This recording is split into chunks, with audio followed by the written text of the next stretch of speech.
For Telesur, I'm Cody Weddle in Caracas. Palestinian President Mahmoud Abbas announced a long-term truce between Israel and Palestine today. The ceasefire will include the opening of the Egypt-Gaza border for reconstruction and aid. Israeli officials have yet to confirm the deal. Earlier Tuesday, Israel attacked some of Gaza's tallest structures. With the latest, here's our correspondent in Gaza, Noor Harazin. Behind me, there was Al Basha Tower. This 12-floor tower was totally destroyed by the Israeli warplanes last night. And it's not the only one, but also last night, the Israeli warplanes destroyed the Italian tower located in central Gaza City. And this tower behind me, Al Basha Tower, is located in such a densely populated area. It's around residential buildings, and it's also close to the universities and the Gaza Strip, Al-Azhar University and the Islamic University.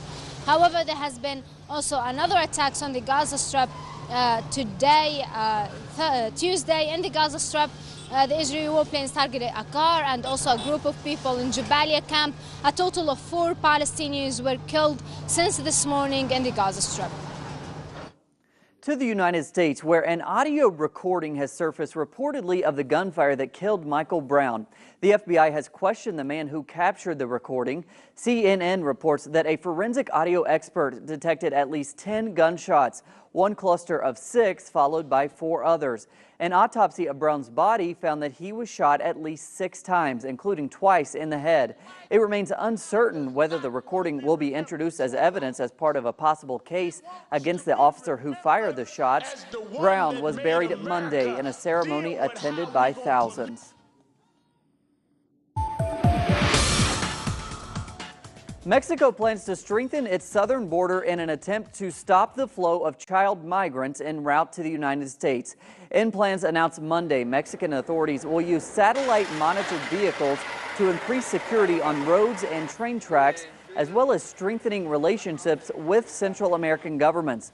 Over 60,000 unaccompanied children have made the dangerous trip from Central America to the United States in recent years.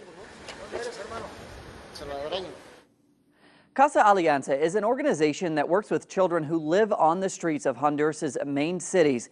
Every month, the group compiles a record of violent murders. In July alone, they reported 87 extrajudicial executions of young people under 23 years old.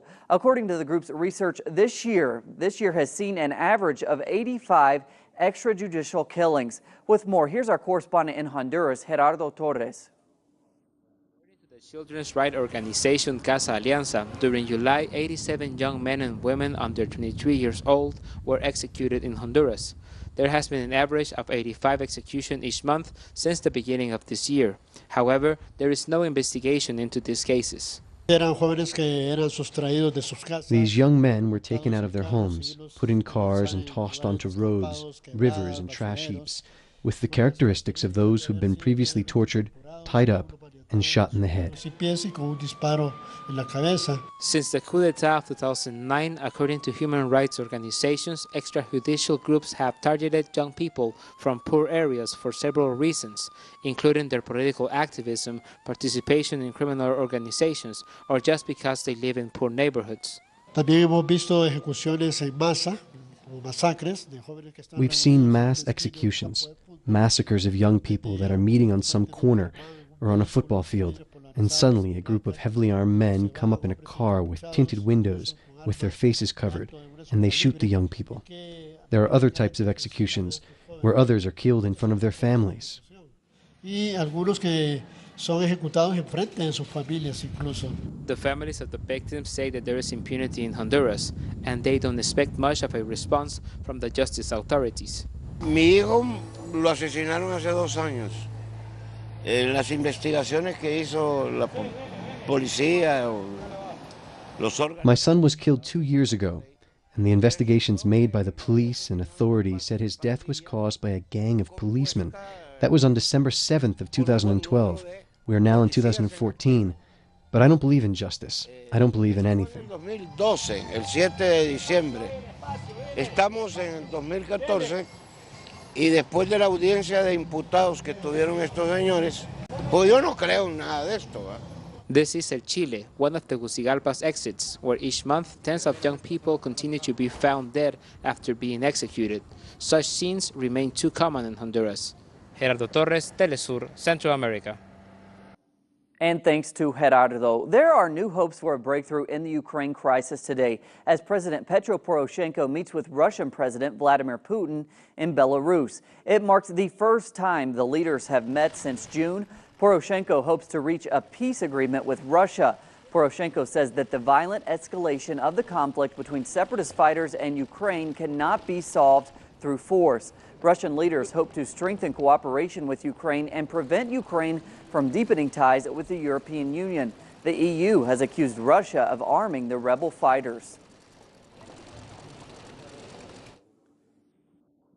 We end with tennis. The U.S. Open is underway. Monday, #1 seed and Wimbledon champion Novak Djokovic cruised through his first round. Former Wimbledon winner Andy Murray also made it past the first matches. Australian teen Nick Kyrgios downed Mikhail Yozny of Russia in 4 sets, including 26 aces. On the women's side, Venus Williams and Maria Sharapova enter the second round. Keep an eye out for the River Plate Derby in the men's doubles today. Argentina's Carlos Berlocq and Leonardo Mayer will face fellow countrymen Horacio Ceballos and Uruguayan Pablo Cuevas.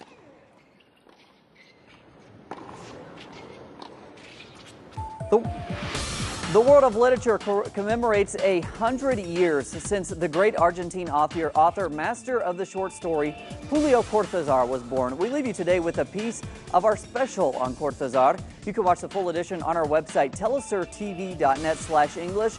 For Telesur English, I'm Cody Weddle. Have a great day. His most important novel was Rayuela, Hopscotch, in 1963, which marks a turning point in Latin American literature. He not only built up on past writers, but set up the new innovative techniques which would become famous with writers like Gabriel Garcia Marquez.